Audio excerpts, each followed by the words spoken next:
ઓમ શાંતિ મિત્રો, આજે આપણે આ સેવ બનાવવાની છે। આની ખીર પણ થાય અને બરજ પણ થાય, આમ એને સેવ કહેવાય છે। તો આ રીતે આપણે અડધું પેકેટ લેવાનું છે। જો આ રીતે ભાંગી નાખવાની છે થોડી।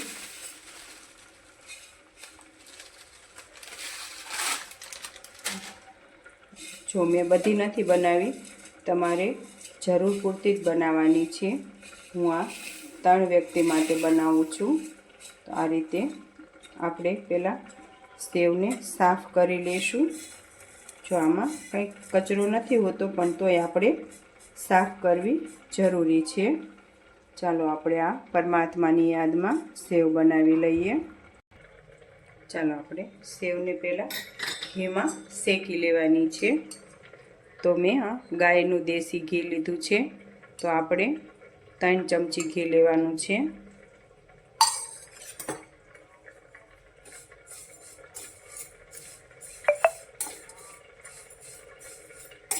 આપણે એને ધીમા તાપે શેકી લેવાની છે। ધીમા તાપે સેવ શેકાય ત્યાં સુધી આપણે એને ગરમ પાણી કરવા સાઈડમાં મૂકી દેવાનું છે। જો મેં આમાં 1 ગ્લાસ પાણી લીધું છે, એ આપણે ગરમ કરવા મૂકી દીધું છે। હવે ત્યાં સુધી આપણે પાણી ગરમ થાય ત્યાં સુધી આપણે સેવ સરસ રીતે શેકવાની છે। જો આપણે આ ગરમ પાણી થઈ ગયું છે। હવે આપણે એમાં ગરમ પાણી નાખવાનું છે।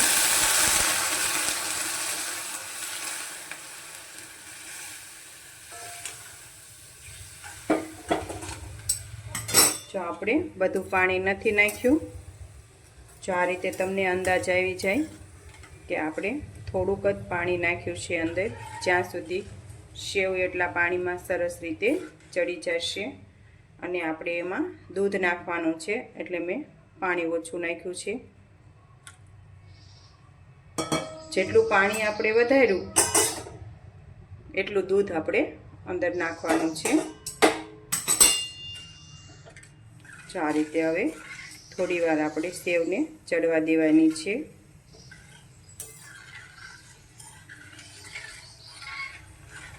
જો આ દૂધ બળી જાય પછી જ તે તમારે ગોળ નાખવાનો છે।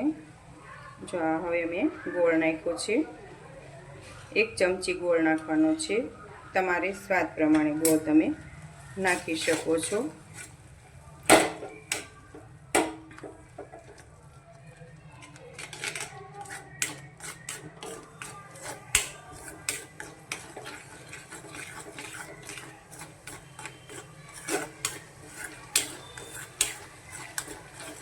જો આ રીતે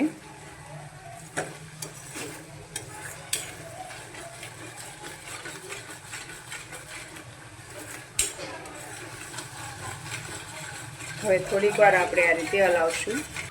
જો આ રીતે આપણી બરજ તૈયાર થઈ ગઈ છે। હવે આપણે એને એક ડીશમાં લઈ લેવાની છે।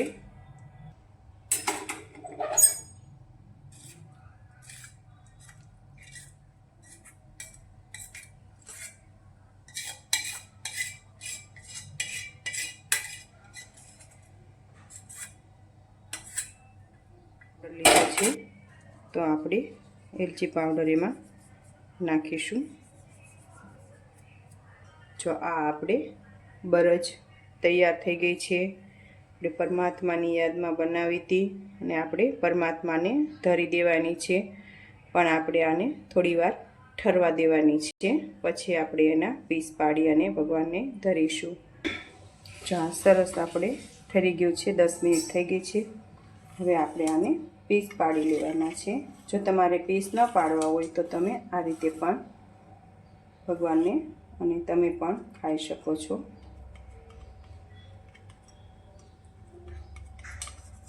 જો હજી સહેજ ગરમ છે તો આ રીતે ઠરવા દેવાની છે।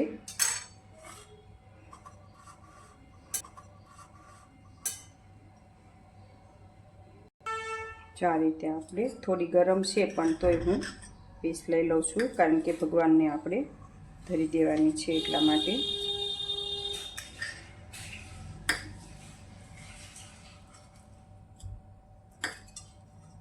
જો તમારે જાડા પીસ તમને ગમે તો તમે જાડા પીસ પણ પાડી શકો છો.